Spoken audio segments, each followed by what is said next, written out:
Good evening, wanderers of the night. This is Petra, and I'm here to give a shout out to our newest subscribers and supporters of the show.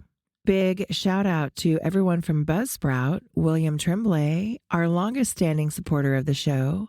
Also, thank you to Alyssa and LF, supporters from long ago before shout outs began. Thank you also to William Stevens, a new subscriber on Buzzsprout. And from Spotify, thank you sincerely, Mike H. Jett, for your review of the podcast. Always sending you love and positive thoughts and energy.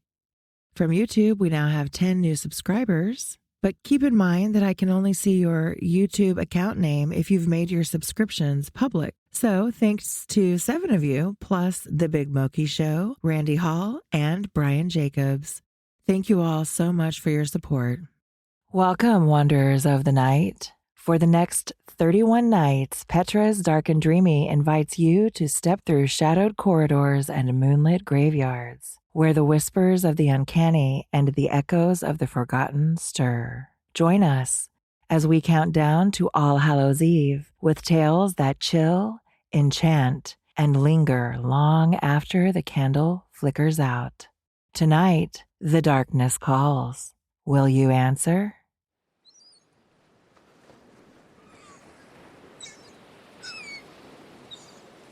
The Raven, first published in 1845 by Edgar Allan Poe.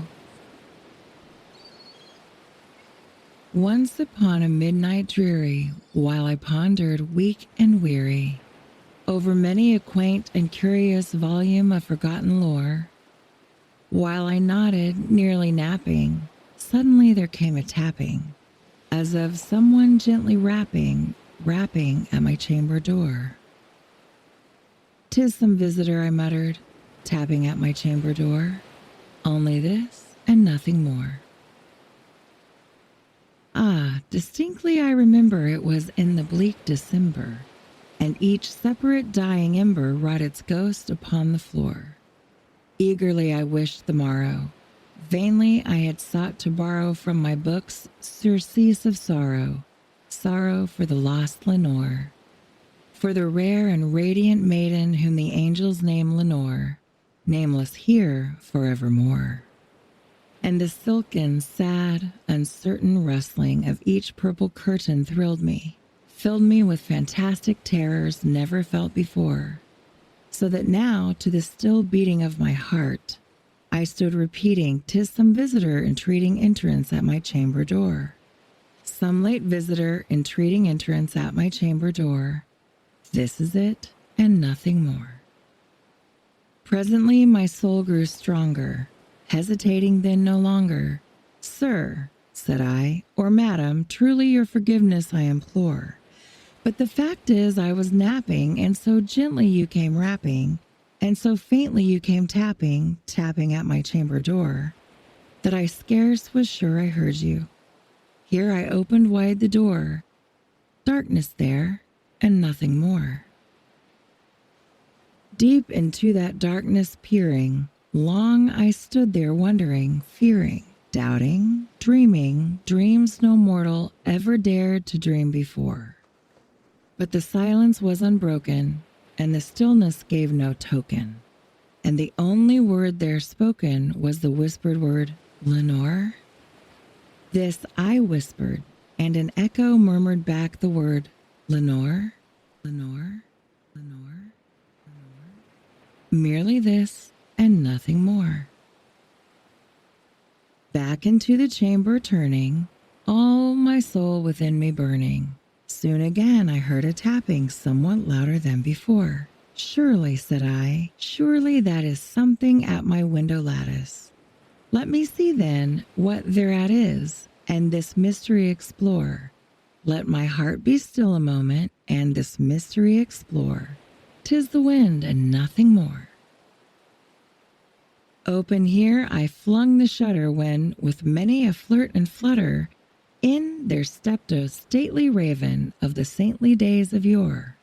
Not the least obeisance made he, not a minute stopped or stayed he, but, with mien of lord or lady, perched above my chamber door, perched upon a bust of Pallas just above my chamber door, perched and sat, and nothing more. Then this ebony bird beguiling my sad fancy into smiling, by the grave and stern decorum of the countenance it wore, though thy crest be shorn and shaven, thou, I said, art sure no craven, ghastly, grim, and ancient raven wandering from the nightly shore. Tell me what thy lordly name is on the night's Plutonian shore. Quoth the raven, Nevermore. Much I marveled this ungainly fowl to hear discourse so plainly, though its answer little meaning, little relevancy bore.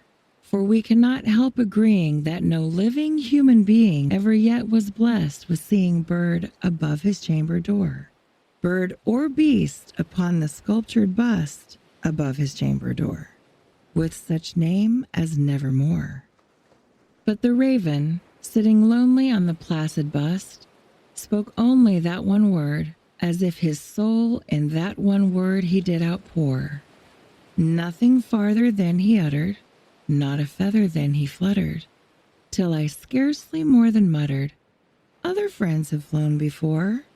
On the morrow he will leave me, as my hopes have flown before.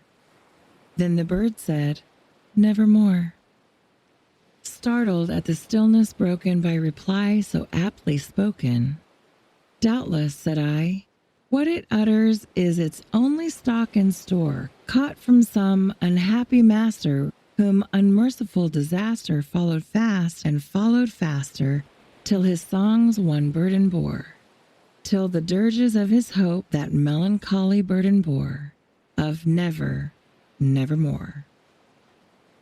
But the raven still beguiling all my fancy into smiling, straight I wheeled a cushioned seat in front of bird and bust and door.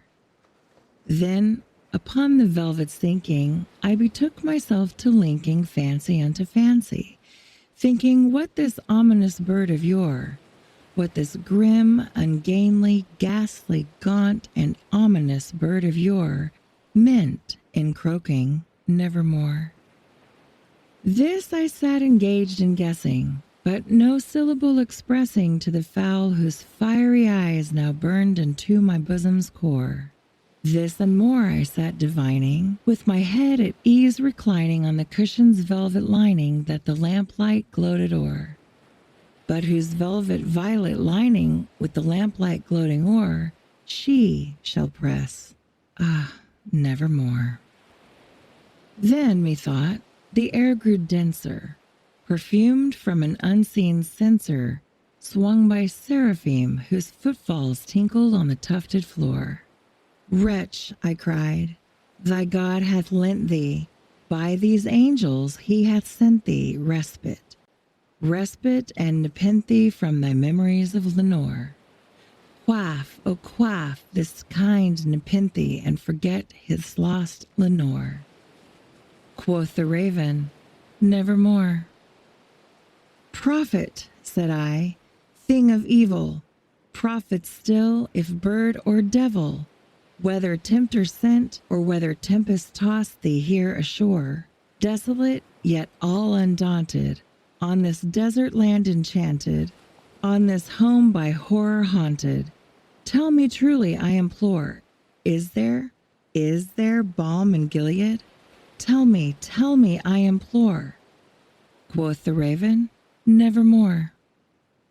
Prophet, said I, thing of evil, prophet still if bird or devil, by that heaven that bends above us, by that God we both adore, tell this soul with sorrow laden if, within the instant Aiden, it shall clasp a sainted maiden whom the angels name Lenore, clasp a rare and radiant maiden whom the angels name Lenore. Quoth the raven, Nevermore. Be that word our sign of parting, bird or fiend, I shrieked, upstarting. Get thee back into the tempest and the night's Plutonian shore. Leave no black plume as a token of that lie thy soul hath spoken. Leave my loneliness unbroken. Quit the bust above my door. Take thy beak from out my heart, and take thy form from off my door. Quoth the raven, nevermore. And the raven, never flitting, still is sitting on the pallid bust of Pallas just above my chamber door. And his eyes have all the seeming of a demon's that is dreaming, and the lamplight o'er him streaming throws his shadow on the floor. And my soul from out that shadow that lies floating on the floor shall be lifted nevermore.